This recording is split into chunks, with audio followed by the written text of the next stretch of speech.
नमोस्तु महर्षि, नमोस्तु महर्षि, नमोस्तु महर्षि। सत्व संस्कृति का सदा भव्यतान कदम मिलाकर बढ़ चले धर्म और विज्ञान, आत्मविकास का दिव्य सदन गुणायतन।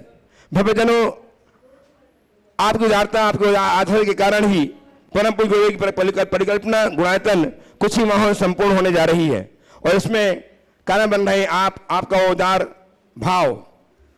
मैं आप सबसे जो गुणायतन जुड़ चुके हैं उन सबका अभिनंदन करता हुआ उन सबसे अपील करता हूं कि यदि आप अपने जीवन की अर्चना को स्वर्णिम बनाना चाहते हैं तो गुणायतन जुड़कर अपने जीवन को धन्य करें। आज हमारे बीच में परम श्रद्धेय श्री गुणायतन के समय संरक्षक श्रीमान प्रमोद जी जैन भारिल मुंबई से गुरुदेव के चरणों के बंदार्थ पहुंचे हैं। इस भाव से बहुत बड़ा एक अचीवमेंट हुआ है, बड़ा पुरस्कार मिला है। उसकी खुशी में वे अपने गुरुदेव के चरणों में उसे बताने के लिए, आशीर्वाद लेने के लिए आज उपस्थित हुए। उन्हें मुंबई जगत में, मुंबई शहर में, व्यापार जगत में लाइफ टाइम अचीवमेंट पुरस्कार से नवाजा गया है। मैं निवेदन कर रहा हूं भारिल जी से कि आए गुरुदेव के चरणों की अभिवंदना करें, आशीर्वाद प्राप्त करें। समाज भूषण के पद से विभूषित किया गया। बहुत बहुत साधुवाद के मार्ग में आमंत्रित कर रहा हूं कि वे आए, गुरुदेव चरणों की अभिवंदना करें, आशीर्वाद प्राप्त करें। सम्मान और इनका सम्मान करने के लिए रामगढ़ से हमारे बीच में श्रीमान आइए।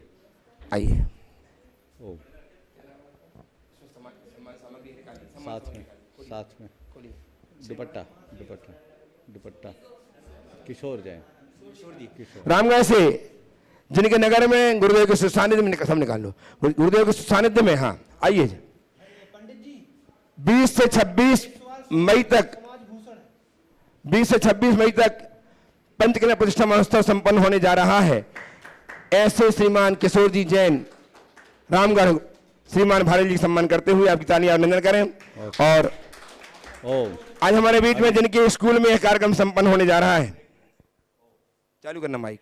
प्रमोद जी खड़े रहे आप। प्रमोद जी आइए। अभी प्रमोद जी ने मुझे जानकारी दी, एक अच्छे सक्रिय समाज सेवी व्यक्ति हैं और व्यापार जगत में इन्होंने अपनी एक अलग पहचान बनाई और उनकी इसी पहचान के कारण इन्हें जो अवार्ड इस बार मिला गया। कुल 60 लोगों में 6 ऑल ओवर इंडिया से 6 लोगों को मिला, जिसमें दूसरा स्थान इनका था। मेरा बहुत बहुत आशीर्वाद है, ये इसी तरह अपने कार्य क्षेत्र में सक्रिय और तत्पर बने रहे।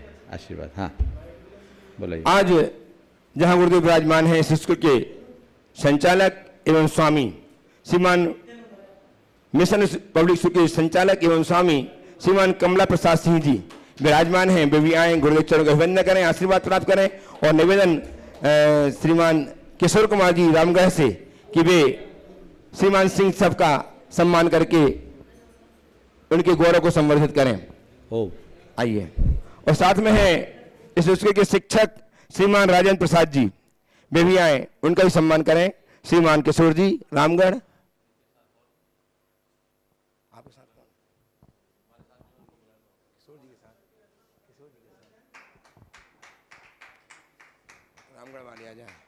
आइए श्रीमान राजेंद्र प्रसाद जी का सम्मान करेंगे। श्रीमान सुभाष जी सेठी साहब जो गुना रामगढ़ से हैं, इनका सम्मान करेंगे। अनिल कुमार जी सिंह एडिशनल SHO वजीरगंज थाना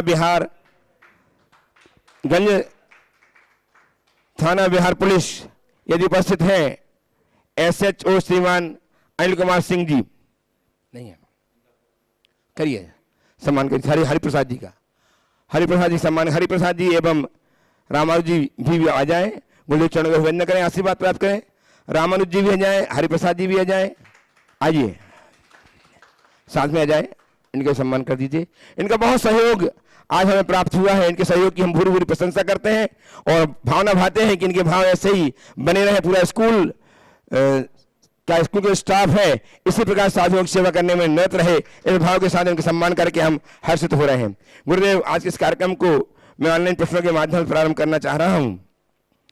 श्रीमान मीना जी अखिलेश जी सतभैया, ट्रस्टी गुणायतन टीकमगढ़, आपके चरणों में बारंबार नमस्कार करते हुए जानना चाहते हैं कि गुरुदेव, आंख में एक छोटा सा तिनका भी गिर जाए तो वह खटकता रहता है। पाँव में एक छोटा सा कांटा भी लग जाए तो वह खटकता रहता है। परंतु घोर आश्चर्य, यह जीवन अनेकानेक दोषों से भरा हुआ है, फिर भी कोई खटकन नहीं है। कांटा तो कुछ समय के लिए पीड़ादायी है, जबकि यह दोष तो भव भव तक आत्मा को हैरान और परेशान करने वाले हैं। तो गुरुदेव, एक खटका क्यों उत्पन्न नहीं होता?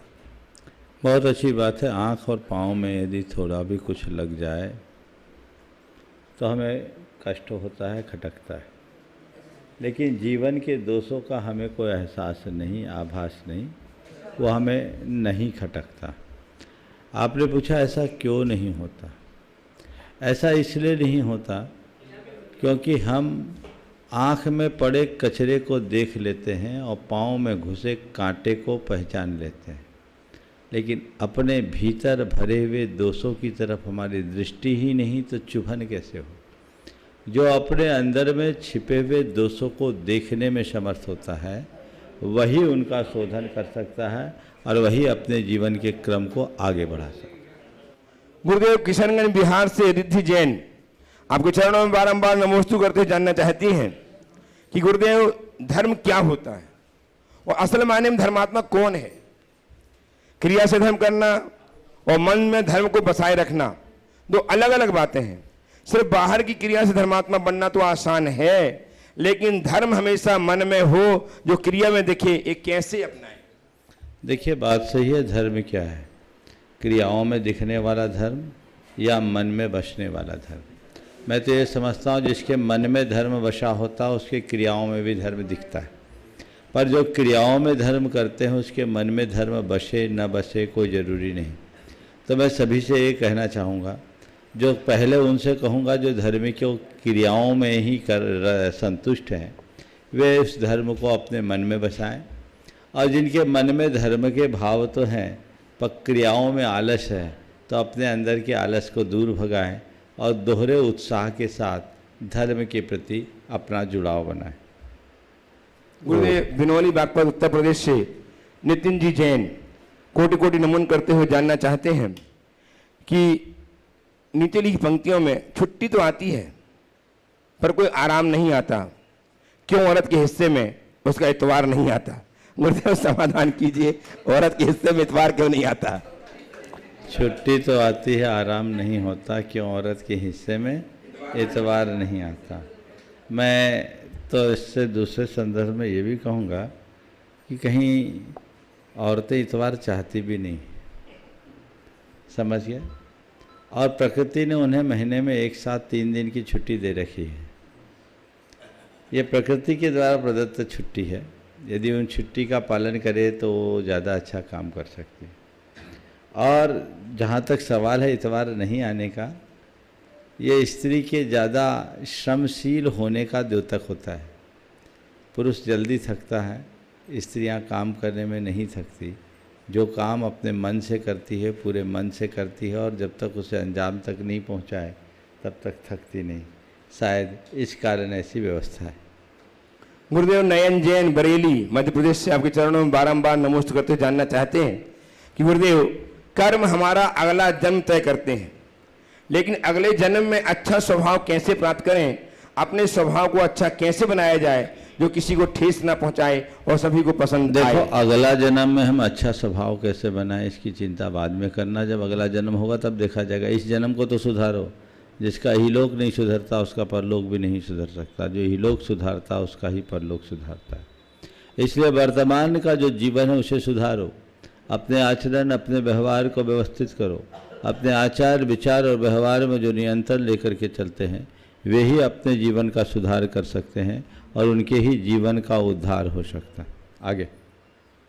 गुरुदेव, नमन जैन बुढ़ाना उत्तर प्रदेश से आपके चरणों में नमोस्तु करते हुए जानना चाहते हैं कि आज की इस भाग दौड़ की जिंदगी में धन कमाने की होड़ बढ़ती जा रही है। समाज में आज के दिन व्यक्ति की अहमियत इस पर निर्भर करती है कि वो कितना कमाता है, कितने उसके पास संसाधन हैं। गुरुदेव, धन को अगर गौण कर दें तो जीवन का लक्ष्य क्या होना चाहिए? देखिए, धन जीवन के निर्वाह का साधन है, साध्य नहीं। धन कुछ नहीं, ये भी गलत है, और धन ही सब कुछ है, ये भी गलत है। धन हमारे जीवन का साधन है, साध्य नहीं। धन का जीवन में उतना ही स्थान होना चाहिए जितना कि नाव के संतरण के लिए नदी में पानी के प्रवाह का। पानी के प्रवाह के अभाव में नाव तैर नहीं सकती, लेकिन सदैव इस बात को ध्यान में रखना चाहिए, पानी नाव के नीचे हो, नाव के भीतर नहीं। अगर पानी नाव के नीचे है तब तक कोई खतरा नहीं, यदि वो पानी नाव के भीतर है तो सिवाय खतरे के और कुछ नहीं। आपने पूछा धन के अलावा भी जीवन में और क्या है, तो मैं कहूँगा जीवन में यदि कुछ है तो जीवन धन है, उसे पहचानो।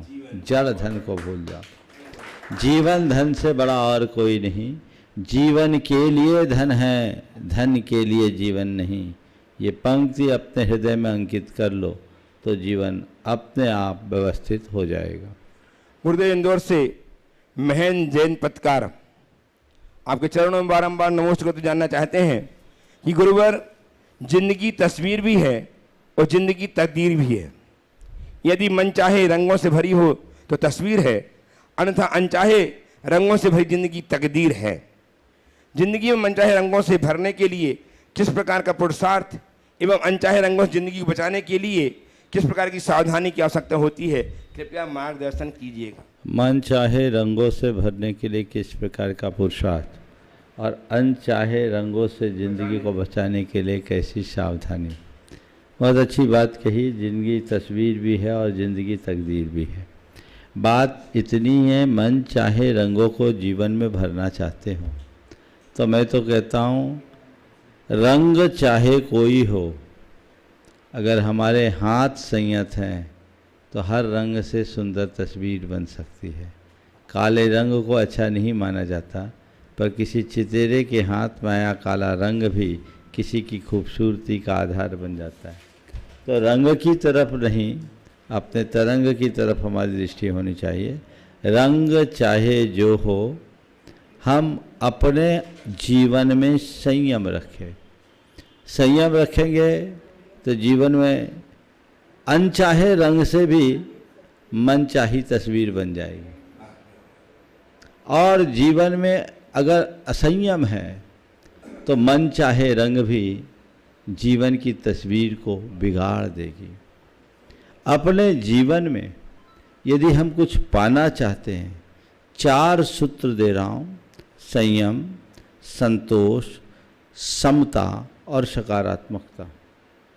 ये चारों बातें अगर जीवन में आए तो अनचाहे रंग भी मन चाहे तस्वीर बनाएंगे, और फिर कुछ अनचाहा हो भी जाएगा तो मन उसे चाहने लगेगा और जीवन का क्रम आगे बढ़ेगा।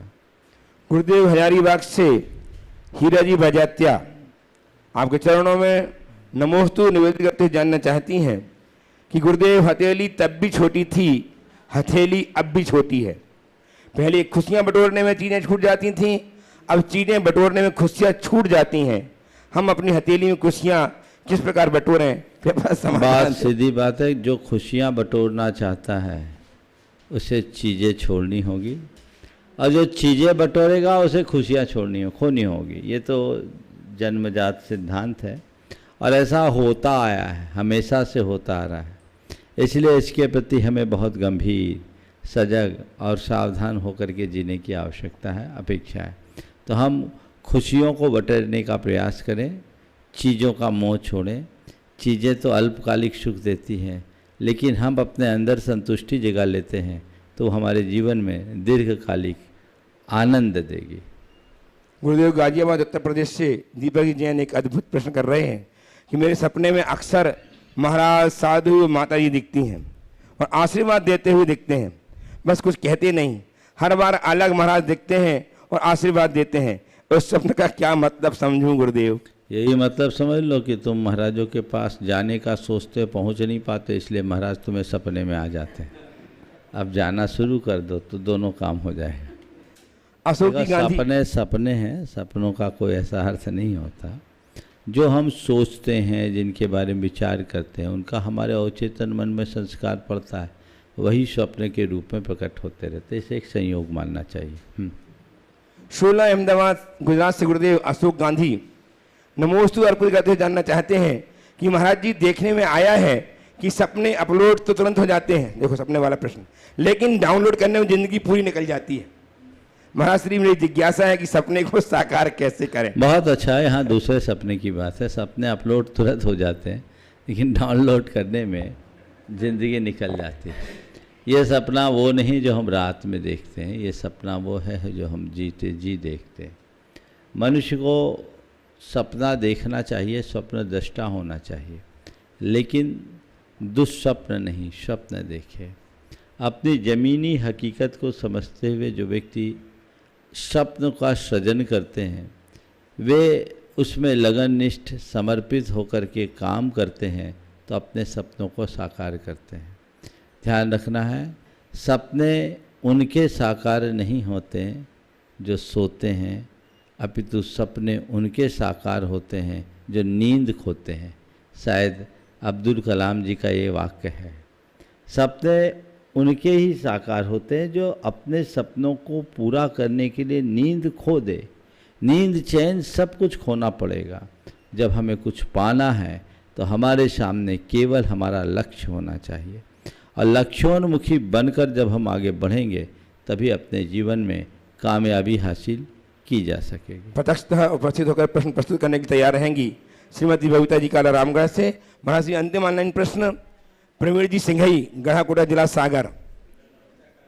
आपके चरणों में सब परिवार नमोस्तु अर्पित करते हुए जानना चाहते हैं कि गुरुदेव, कहा जाता है कि जीवन की त्रासदी यह नहीं है कि हम अपने लक्ष्य तक नहीं पहुंच पाए, त्रासदी तो पहुंचने के लिए लक्ष्य ही ना होने में है।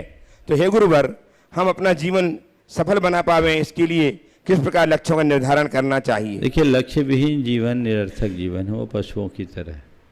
हर मनुष्य के जीवन का कोई एक लक्ष्य होना चाहिए, और लक्ष्य भी ठोस होना चाहिए, और वह वही कर पाता है जो अपने जीवन के प्रति गंभीर होता है।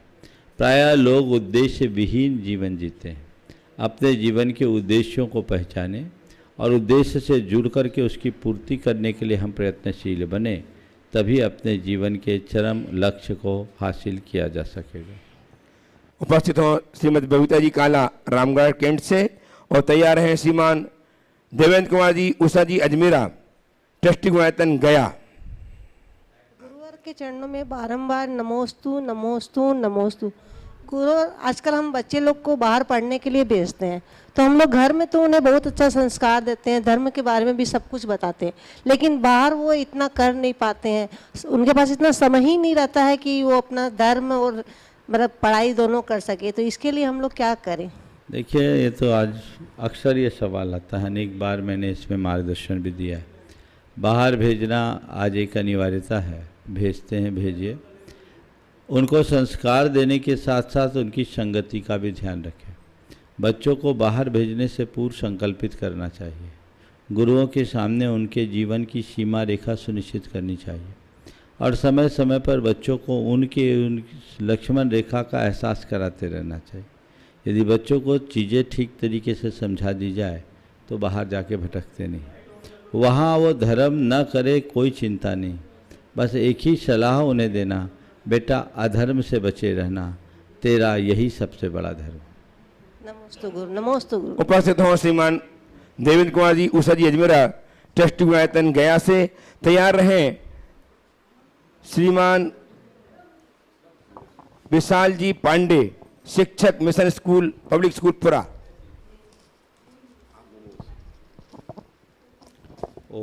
मुनिद्वय के चरणों में त्रिकाल नमोस्तु नमोस्तु नमोस्तु। गुरुवर, जानने में आया है सम्यक दर्शन ज्ञान चारित्राणी मोक्ष मार्ग। सम्यक्त्व और चारित्र का आपस में घनिष्ठ संबंध है, पर सम्यक्त्व की प्राप्ति देव के अधीन है और चारित्र पुरुषार्थ के अधीन। यह किस अपेक्षा से कहा गया है?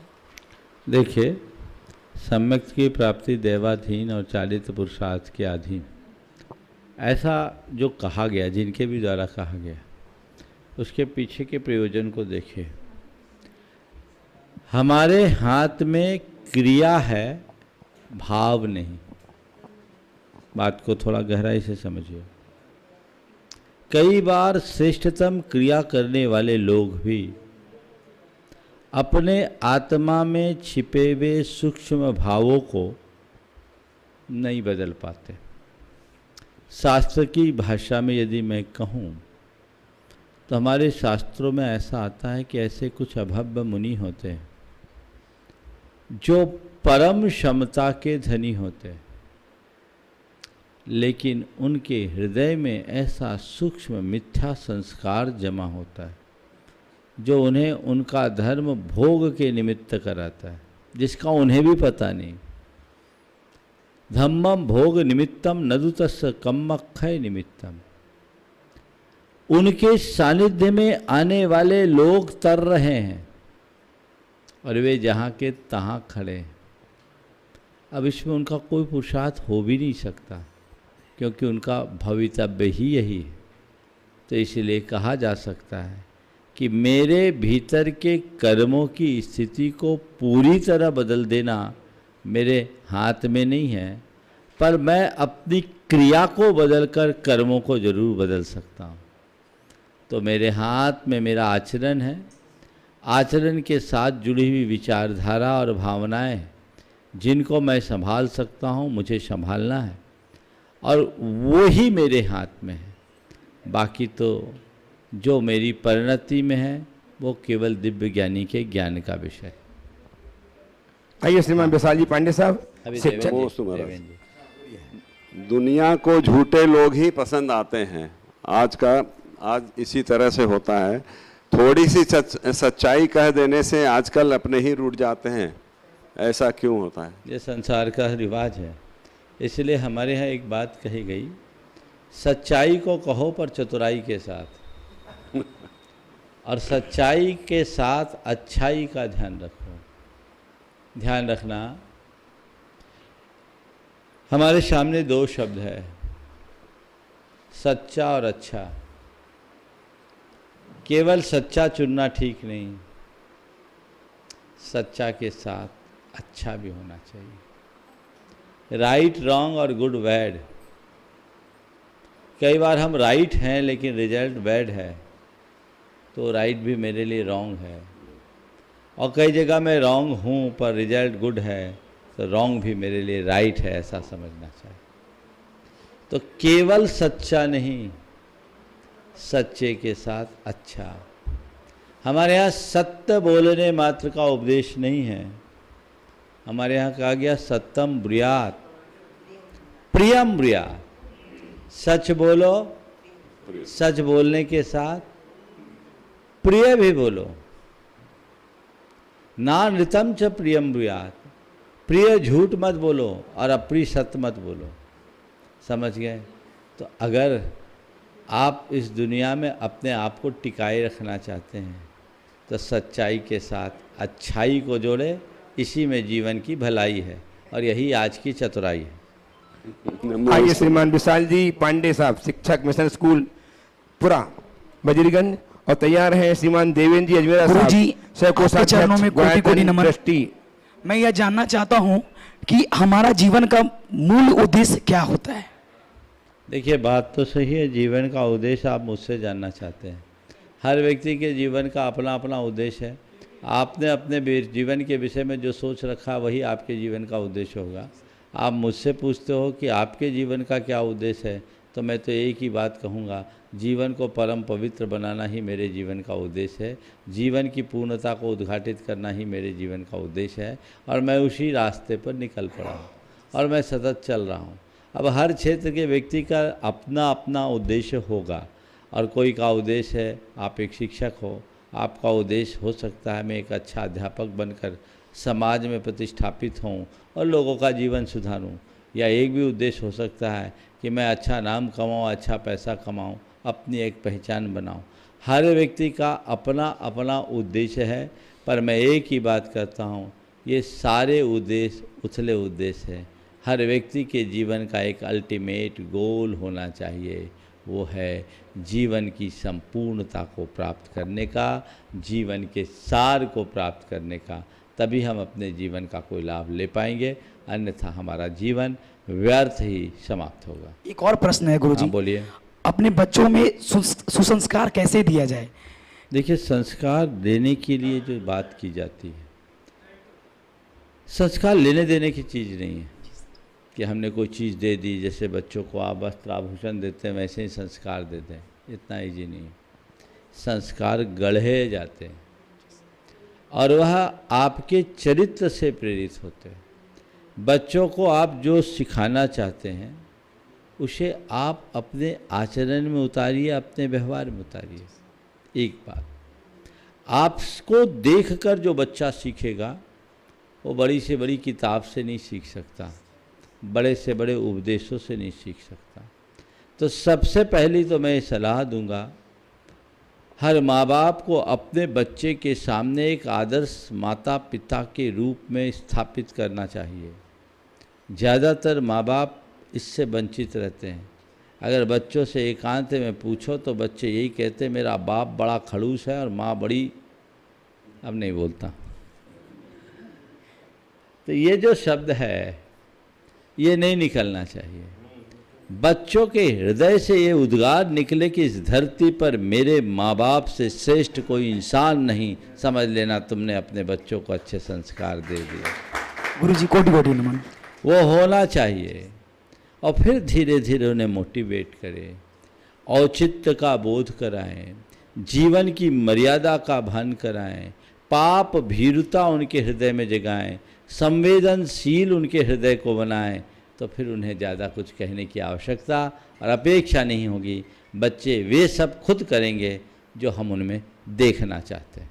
गुरुवर कोटि कोटि के ट्रस्टी एवं सहकोषाध्यक्ष श्रीमान देवेंद्र अजमेर साहब गया से तैयार रहें। मिशन पब्लिक स्कूल के संचालक एवं स्वामी श्रीमान कमला प्रसाद सिंह जी। नमोस्तु महाराज जी, तो मुनराजों को नमोस्तु नमोस्तु नमोस्तु। महाराज जी, बचपन में पैसा है, समय है, शक्ति है, पैसा नहीं है। जवानी में पैसा है, समय है, शक्ति नहीं है, शक्ति है, समय नहीं है। और बुढ़ापे में पैसा है, शक्ति नहीं है, समय है। शक्ति को कैसे बचा कर रखें बुढ़ापे में? बुढ़ापे में शक्ति कैसे बचाएं? पहले तो आपके वाक्यों को ठीक करता है। बचपन में समय है, शक्ति है, पैसा नहीं। जवानी में पैसा है, शक्ति है, समय नहीं। नहीं, समय है, शक्ति नहीं है। शक्ति है, समय नहीं है। पैसा है, शक्ति है, समय नहीं, यही बोल रहे हैं। हाँ। और बुढ़ापे में समय है, पैसा है, शक्ति नहीं। तो बुढ़ापे और जवाने में थोड़ा सा अंतर है। तो एक के पास पैसा नहीं, एक के पास समय नहीं और एक के पास शक्ति नहीं। आपने पूछा है बुढ़ापे में हम क्या करें, तो मैं एक ही बात कहता हूँ, अपने बचपन के समय और शक्ति का सदुपयोग करो ताकि जवानी में पैसा कमाने के साथ साथ अपने लिए समय दे सको। और जब जवानी में अपने आप के लिए आप समय दे सकोगे तो बुढ़ापे में शक्ति की कमी का एहसास नहीं होगा। मैं एक वाक्य कहता हूँ, अगर आप अपने बुढ़ापे को सुधारना चाहते हो, ये आपके लिए तो लागू नहीं होगा पर आपके बेटों के लिए मैं ये कह रहा हूँ, अगर बुढ़ापा सुधारना चाहते हो तो जवानी को संवार लो। जवानी में जो संयत होता है वो बुढ़ापे में निढाल नहीं हो सकता, वो निहाल होगा। जो व्यक्ति जवानी के दिनों में अपने आप में संयम और संतुलन घटित कर लेता है वो बुढ़ापे में भी जवान बना रहता है। वो शरीर से, शक्ति से, मन से समर्थ होता है। अब रहा सवाल आप जैसे लोग जो चौथेपन के चौथे चरण में पहुंच गए हैं। 70 पार करने का मतलब यही है कि चौथेपन के चौथे चरण को छू लेना, समझ गए ना? हाँ, तो ये चौथेपन के चौथे चरण में पहुंच गए हैं। उन सबको मैं कहूँगा अब शक्ति तो आने वाली नहीं है। आप लोग तो व्यापारी हैं। जब कमाई कम होने लगती है और इनकम के सोर्स घटने लगते हैं तो आप लोग क्या करते हो? सबसे पहले खर्चे पे कटौती करते हो। तो अब बुढ़ापे में शक्ति बढ़ने वाली नहीं है, शरीर स्वभावतः क्षीण होगा। ये हमारा शास्त्र कहता है। एक बहुत अच्छी सिद्धांत की बात करता हूँ। हमारे सठखंडागम ग्रंथ में एक बात लिखी, हमारा ये जो जीवन है केवल भोजन पे नहीं चलता। हम 24 घंटे परमाणुओं को ग्रहण करते और छोड़ते, उससे हमारा शरीर चलता है। भोजन तो उसमें एक निमित्त है। तो उसमें बताया कि जब बच्चा जन्म लेता है तो शुरुआत में हम संग्रह ज़्यादा करते हैं, छोड़ते ज़्यादा कम। इसको शास्त्र की भाषा में एक है संघातन, दूसरा है परिशातन। संघातन यानी कलेक्शन और परिशासन यानी डिस्ट्रैक्शन। तो प्रारंभ में हम जब होता है संग्रह अधिक करते हैं, छोड़ते कम हैं। फिर एक अवस्था आने के बाद हम संग्रह और छोड़ना दोनों बराबर रखते हैं। फिर तीसरी अवस्था को पार करने के बाद जब चौथेपन में आते हैं, प्रौढ़ावस्था के बाद, तो परिशातन अधिक यानी डिस्ट्रैक्शन अधिक, कलेक्शन कम। आप लोग उस अवस्था में, बचपन में बहुत तेज़ी से शरीर का ग्रोथ होता है। क्यों होता है? क्योंकि वो कलेक्शन की पावर उसके पास ज़्यादा है और उसका अपव्यय कम हो रहा है, यानी आमदनी अच्छी है, खर्चा कम। यौवन अवस्था तक ये तेज़ी से चलता है। जवानी से प्रौढ़ावस्था के बीच व्यक्ति के शरीर में लगभग एक रूपता सी बनी रहती है। ये जितनी आमदनी उतना खर्च, बैलेंस। फिर एक अवस्था पार करने के बाद आप कितना भी अप टू डेट हो, चेहरे पर शिकन आ ही जाती है, शरीर में थकान आ ही जाती है, क्योंकि ये वो अवस्था है जिसमें आपकी आमदनी घटने वाली है, अब बढ़ेगी नहीं। तो आपने बोला बुढ़ापे में शक्ति कैसे पाए? शक्ति आएगी नहीं। शक्ति को व्यर्थ न खपाएं, उससे बचे। व्यर्थ के कार्यों में शक्ति के अपव्यय से बच लीजिए, आपका काम होगा। क्या करें? टेंशन फ्री रहिए। व्यापार, दुकानदारी, घर गृहस्थी, इनमें माथापच्ची बंद करो। इसमें अपना दिमाग बहुत खपता है। अब लोग 80-80, 90-90 साल तक अकाउंट नहीं छोड़ना चाहते, उसी में ही लगे रहते हैं, माइंड को टेंशन देते हैं। तो उस टेंशन के परिणाम स्वरूप क्या होगा? चीज़ें तो, शरीर तो ऐसी छीन होगा। तो अगर आप चाहते हैं कि मेरा अंत पैरालाइज्ड होकर ना हो, मेरा अंत ब्रेन स्ट्रोक से ना हो, मेरा अंत अन्य प्रकार की ऐसी स्थिति में ना हो कि मुझे अस्पताल में जाना पड़े, मैं भगवान का नाम जपते हुए इस दुनिया से विदा लूँ, तो दायित्व पूर्ण होते ही वानप्रस्थी बनना शुरू करो। अपने अंदर अपने मन को तनाव मुक्त रखो, चिंता मुक्त रखो, विकल्प मुक्त रखो, शक्ति का अपव्यय नहीं होगा। चिंता, तनाव और विकल्पों में हमारी एनर्जी वेस्ट होती है। शारीरिक श्रम से हमारा उतना नुकसान नहीं जितना कि मानसिक तनाव से होता है। तो उससे आप अपने आप को बचाओ, सत्संग और साधु संगति में रहो, आपकी शक्ति सुरक्षित रहेगी और जीवन आगे बढ़ेगा। दूसरे वाक्य में कहता हूँ, बचपन ज्ञानार्जन के लिए, जवानी धनार्जन के लिए, बुढ़ापा केवल पुण्यार्जन के लिए सुरक्षित कर लो, शक्ति अपने आप ठीक हो जाएगी। उपस्थित हो श्रीमान कमल प्रसाद सिंह जी, मिशन स्कूल के संचालक स्वामी, और तैयार हैं श्रीमान नरेंद्र जी प्रतिभाई टोंगिया, साकेत भोपाल से ट्रस्टी गुणायतन। बोलिए सर, वहीं से बोलिए। हाँ बोलिए बोलिए। गतिशील करो कदमों को, मंजिल पास नहीं है। गतिशील करो कदमों को, मंजिल पास नहीं है। काल चक्र गतिमान, किसी का दास नहीं है। इसमें जो दर्शन छिपा हुआ है, मैं इसकी व्याख्या चाहता हूँ। बहुत अच्छी बात है। हम तो रोज यही बात कहते हैं, गतिशील करो कदमों को, मंजिल पास नहीं है काल चक्र गतिमान, किसी का दास नहीं है। इसके बाद जो प्रेरणा है वो आगे की पंक्तियों में है और उसी में इसका दर्शन है। जीवन की हर सांसों को सार्थक कर डालो तुम, क्योंकि सांसों का पल भर का भी विश्वास नहीं। बस यही प्रेरणा है। जिस कवि ने ये पंक्ति लिखी है, बहुत बड़ी प्रेरणा है कि हमारे पास समय कम है, काम बहुत ज़्यादा है और जीवन का कोई ठिकाना नहीं। इसलिए जो कुछ करना है समय रहते कर लो, अपनी चेतना को जगाओ। कहीं ऐसा ना हो कि हम सोचते ही रह जाएं और अवसर हमारे हाथ से निकल जाए। ये जीवन बहुत दुर्लभ है, रोज़ आप सोते हो, कई लोग ऐसे हैं जो सोते सोते ही इस दुनिया से चले जाते हैं, सुबह उठ कर के सूरज भी नहीं देख पाते। अपने आप को भाग्यशाली माने कि हम रोज़ जीवन का एक नया दिन देख रहे हैं। तो जीवन का एक नया दिन देख रहे हैं, हमें आगे बढ़ना है और अपने जीवन को आगे बढ़ाना है।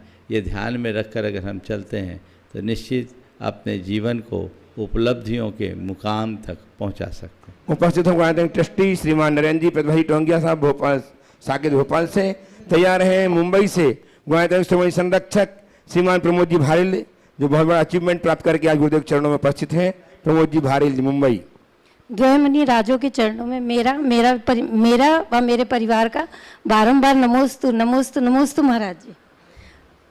महाराज जी, आजकल व्हाट्सएप में एक मैसेज बहुत चल रहा है कि किसी भी ग्राम नगर में उपस्थित होने वाली संख्या का स्वरूप बताया जा रहा है। अभिषेक में 2%, प्रवचन में 15%, पूजन में 10%, दर्शन करने वालों में 25%, सांस्कृतिक कार्यक्रम में 50%, शोभा यात्रा में 70% और भोजन में 90 से 95%। तो महाराज जी, जो व्हाट्सएप में आ रहा है मैं बता रही हूँ, और ये हम लोगों को सही भी लग रहा है कि सही में ऐसा होता है। तो लोगों को धर्म के मार्ग से च्युत होता देख करके तो उसका तिरस्कार करना बहुत ही आसान है, परंतु ऐसा कार्य कभी भी हृदय परिवर्तन का कारण नहीं बन सकता। तो महाराज जी, हम ऐसा क्या करें कि धर्म वात्सल्य यानी प्राणी मात्र कल्याण की भावना को किसी भी प्रकार से एक सप्तवेशनी को धर्म के मार्ग पर स्थित कर सकें? देखिए, जो ये विश्लेषण है ना, जिन्होंने भी विश्लेषण किया है वो एकांगी विश्लेषण। हम इन आधारों पर व्यक्ति की धार्मिक चेतना का आकलन नहीं कर सकते। हर व्यक्ति के लिए धर्म करने की अलग अलग व्यवस्थाएं होती है, उसकी खुद की बहुत सारी समस्याएं होती है और उन समस्याओं के मध्य रहते हुए उसको काम करना है। जैसे मुझसे कभी किसी ने पूछा था तो मैंने अपना एक आकलन किया कि किसी भी धर्म सभा में वहाँ के समाज के 10% लोग आ गए तो समझना बहुत बड़ी प्रभावना है, ये हाईएस्ट प्रभावना है। 10%। क्यों? क्योंकि जितने लोग हैं कुल, उनमें से बहुतों की अलग अलग व्यस्तता है। कैसी व्यस्तता? कुछ लेट उठने वाले हैं, कुछ परदेश गमन वाले हैं, कुछ पढ़ने लिखने जाने वाले हैं, कई ऐसे हैं जिनको सुबह से उनकी दिनचर्या उल्टी होती है, बच्चों को स्कूल भेजना है, ऑफिस जाने की तैयारी करनी है, किन्हीं को एक गांव से दूसरे गांव जाना है, वो प्रवचन के टाइम में नहीं आ सकता। बहुत सारे ऐसे लोग हैं जिनकी अपनी शारीरिक बाध्यता होती है, उनको मॉर्निंग वॉक भी करना है, उन्हें योग प्राणायाम भी करना है। तो ऐसे लोग जो नियमित नहीं आ पा रहे हैं, उन्हें अधर्मी करार देना मुझे ज़्यादती दिखती है। वो आ नहीं आ रहे, ऐसी बात नहीं है, आ नहीं पा रहे हैं। महानगरों में लोगों का घर से ऑफिस का दूरी बहुत होती है और मेरे संपर्क में बहुत से ऐसे लोग हैं जो नियमित प्रवचन सुनते हैं पर आते नहीं हैं। ऑनलाइन सुन लेते हैं, ट्रैवल करते समय सुन लेते हैं, मॉर्निंग वॉक करते समय सुन लेते हैं। जहाँ चाह वहाँ रहा, मैं उस व्यक्ति को विशुद्ध धर्मी की संज्ञा दूंगा, अधर्मी नहीं। उसकी व्यस्तता है। एक स्थान में था, सुबह 6 बजे उनको ट्रेन में बैठना है और रात के 8 बजे लौट कर आना है। डोली का काम है, विदिशा से भोपाल जाना होता था, उन लोगों को नौकरी करनी है और 6 बजे सुबह ट्रेन आती थी, जाते थे, रात के 8 बजे आते थे। अब ऐसे व्यक्ति से कहा जाए कि रात में खाता अधर्मी है, मैंने कहा ये कहना गलत है, ये इसकी मजबूरी है, ये खाता नहीं, खाना पड़ता है। पर ऐसे लोगों से मैंने एक ही बात कहा, देख 6 दिन तेरी मजबूरी है, संडे के दिन तू स्वतंत्र है, उस दिन तू अपना कोर्स पूरा कर लो। तो ये चीज़ें हैं। तो धर्म हर व्यक्ति की एक व्यक्तिगत साधना है और उसी साधना के अनुरूप लोगों को धर्म की क्रिया करनी चाहिए। हमारी धार्मिक क्रियाओं के तरीके में फेरबदल हो जाए चलेगा, निष्ठा जीवंत होनी चाहिए। अगर निष्ठा खंडित हो जाए तो कोई मतलब नहीं।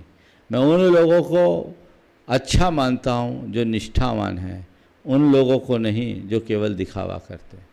बहुत से लोग तो ऐसे भी हैं जो मंदिर जाते हैं दर्शन देने के लिए, करने के लिए नहीं, देने के लिए।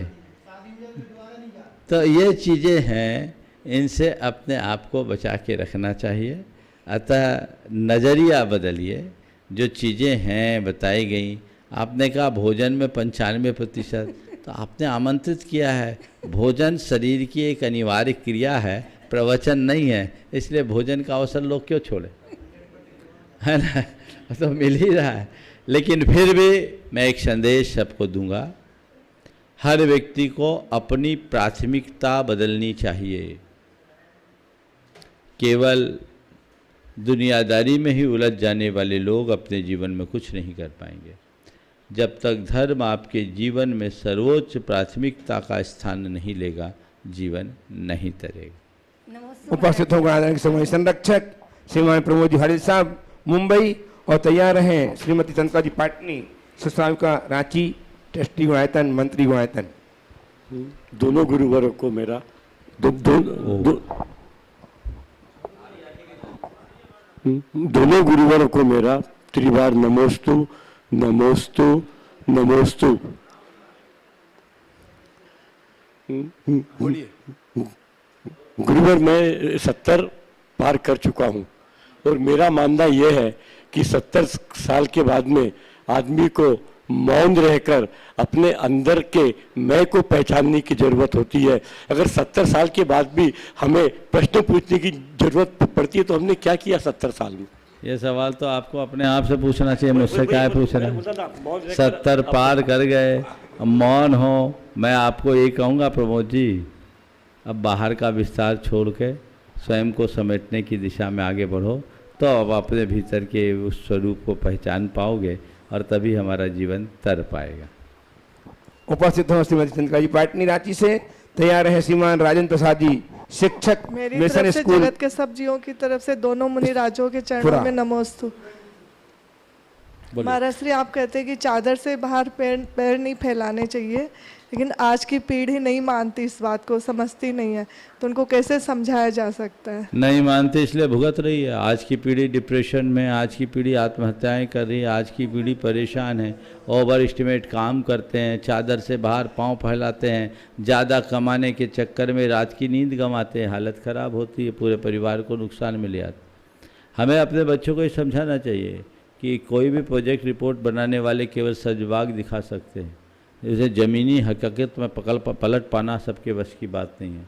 इसलिए उन बच्चों को ऐसे लोगों का उदाहरण उपस्थित करना चाहिए जिन्होंने चादर से बाहर पाँव किया और विफलता पाई, और उसके बाद जो उनको नुकसान हुआ उठ के खड़े नहीं हुए, उनके कमर पर ऐसी गहरी चोट पड़ी कि फिर वो सीधे नहीं हो पाए। वो उदाहरण सामने रख दो और कहो बेटा यदि ये मॉडल तुझे अपनाना है तो तू स्वतंत्र है, लेकिन ऐसा ठीक नहीं।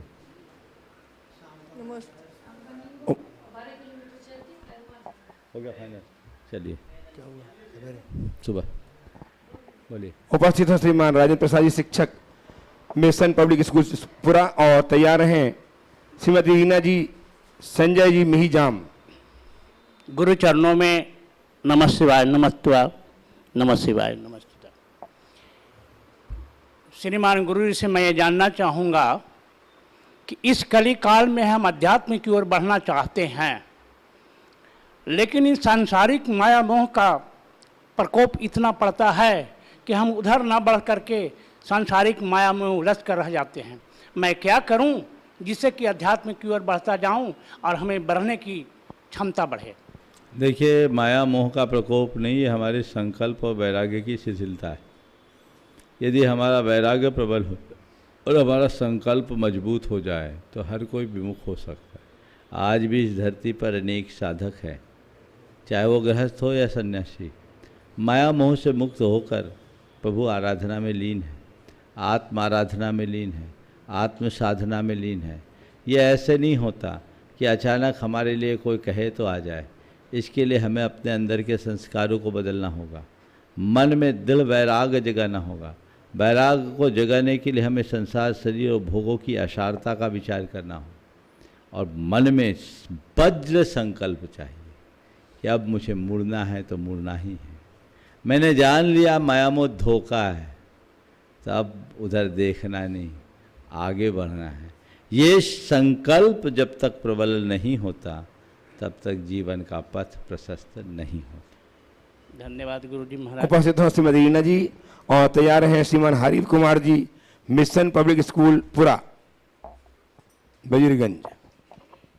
द्वय मुनराजों के चरणों में बारंबार नमोस्तु नमोस्तु नमोस्तु।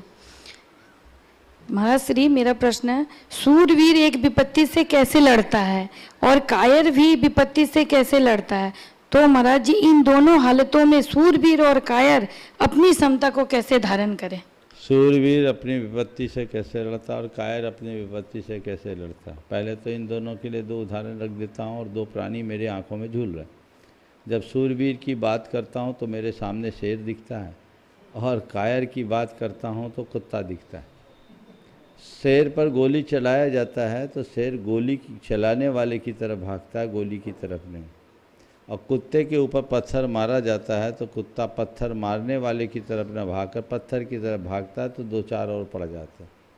कायर निमित्तों को कोसता है और शूर जड़ को उखाड़ता है। अगर अपने जीवन में शूरवीरता को घटित करना चाहते हो तो जो भी बातें हैं उसकी जड़ को खोदने की कोशिश कीजिए, उसकी जड़ को उखाड़िए। अगर जड़ उखाड़ेंगे तो चीज़ें अपने आप ठीक हो जाएगी। और कायर आदमी परिस्थितियों को कोसता रहता है, दूसरों पर आरोप लगाता रहता है, वो आरोप की भाषा बोलता है, इसके कारण ऐसा हो गया, उसके कारण ऐसा हो गया, इस वजह से ऐसा हो गया, उस वजह से ऐसा हो गया, इसने ऐसा कर दिया, उसने ऐसा कर दिया, कर कुछ नहीं पाता। तो हम सूर की तरह जिए, शेर की तरह जिए ताकि जीवन को सुंदर बनाया जा सके। आइए श्रीमान Hari Kumar ji, mission public school पुरा से। आज की परिस्थिति में दूसरों के सुख देखकर दूसरा दुखी क्यों है? यही संसार है, लोग दूसरों के दुख में दुखी कम, सुख में दुखी ज़्यादा होते हैं। वो परगुण असहिष्णुता, मन में पलने वाली ईर्ष्या, एक दूसरे के साथ बढ़ने वाली प्रतिस्पर्धा की भावना और अहमन्यता पूर्ण विचारधारा का परिणाम। यदि व्यक्ति परगुण सहिष्णु हो जाए, ईर्ष्या भाव से मुक्त हो जाए, एक दूसरे की प्रगति को सहने की सामर्थ्य अपने भीतर विकसित कर ले और अहमन्यता को गौण कर दे, तो उस व्यक्ति का हृदय संवेदनशील होगा, दूसरे के सुख में खुश होगा और दूसरों के दुख में दुखी होगा। और न केवल दुखी होगा, उसके दुख को दूर करने के लिए उत्साहित भी होगा। आज लोग दूसरों के सुख को देख के जलते हैं क्योंकि उनके अंदर विकृतियाँ भरी पड़ी है। ये विकृति जब दूर होगी, जीवन का पथ तभी प्रशस्त होगा और तभी हम अपने जीवन में कुछ अच्छा घटित कर सकेंगे।